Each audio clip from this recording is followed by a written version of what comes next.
Finn and I were very lucky. We got a few months together before we were due to start our course, which was key, and it is still key in dog handling, so that you can spend time just with no pressure, just building a bond, learning to play with each other, because play to these guys is huge. It's what they do, you know, their whole job for is a play with mum or dad.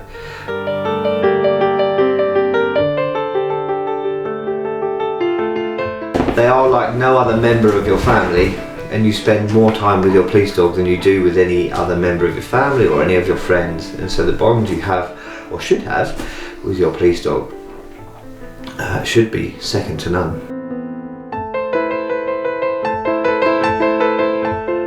We work incredibly hard when we're at work, and you get knocks and bumps and bruises and scrapes, and I always say that if you're not covered in mud and got bruises and scratches on you by the end of your set of shifts, then you probably haven't pushed hard enough.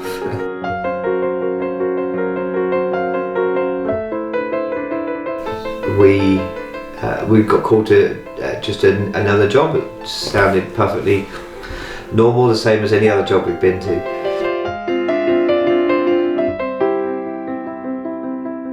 There was about 4 or 5 taxis in the road, and an officer was already speaking to one of them who said they'd been called to an address.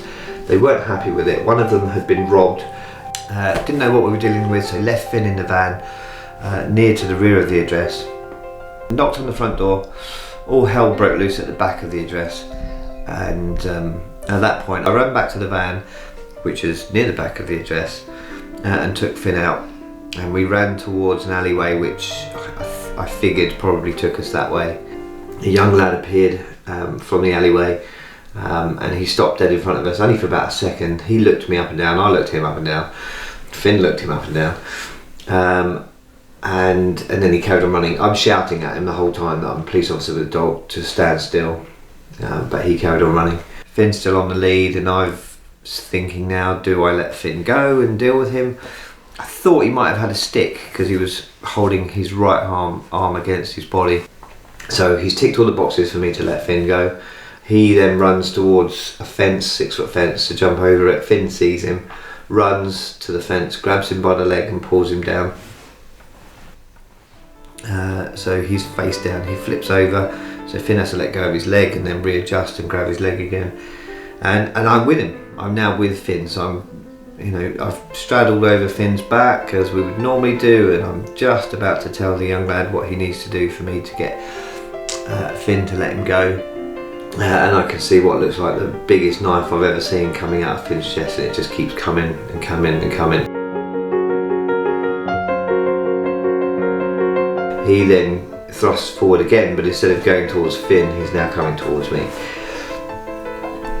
Finn, even though at that point he's been severely injured, although we didn't know how badly, he lifts himself up and puts himself in the way of that second thrust.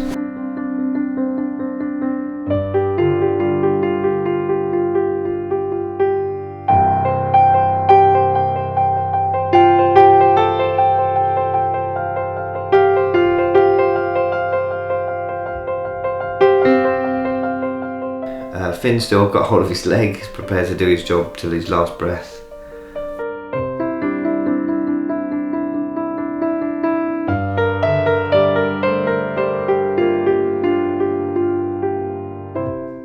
I was laying on the floor with Finn, who by now had sort of realised that he was in a bit of trouble, and he'd calmed down quite a lot. And he then found the stab wound on my hand. And at that point he sort of broke my heart, because as much pain as he was in and everything that he'd gone through because of a decision that I'd made, he was still looking after me because he tended to the stab wound on my hand. And yeah, at that point, I mean, I knew he was special anyway, but at that point my heart was pretty broken. The sergeant took the vet to the side and basically said to him, I need to get Dave away from here, so I need to get him to hospital. And the vet then said to me that I couldn't do anything else and that I needed to go to the hospital. And then he said, and again I'll remember this forever, he gave me the opportunity to go and say goodbye to Finn, which was horrible. was really hard, and he didn't mean goodbye as in see you later on, he meant goodbye.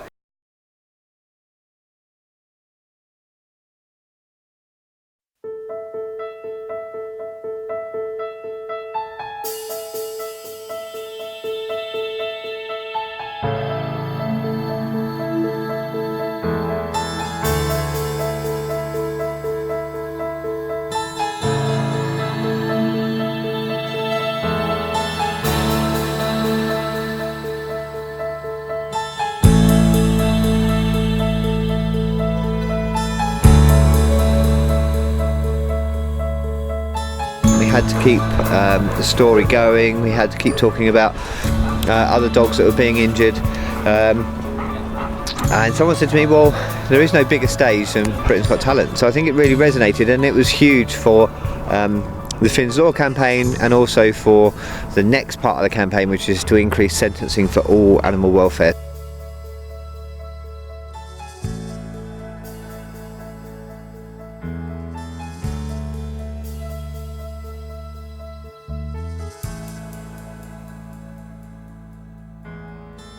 You know, Finn's been kicked and punched during his career, and we were always told by prosecutors, you know, don't worry, we'll get them for the burglary, or we'll get them next time, when actually the truth was there was nothing to charge them with. And that seemed absolutely bonkers, especially when you consider that that night what happened to Finn, in my mind, and certainly in millions of the public's mind, was the worst offence to happen, and yet that was the one that the offender got no penalty for.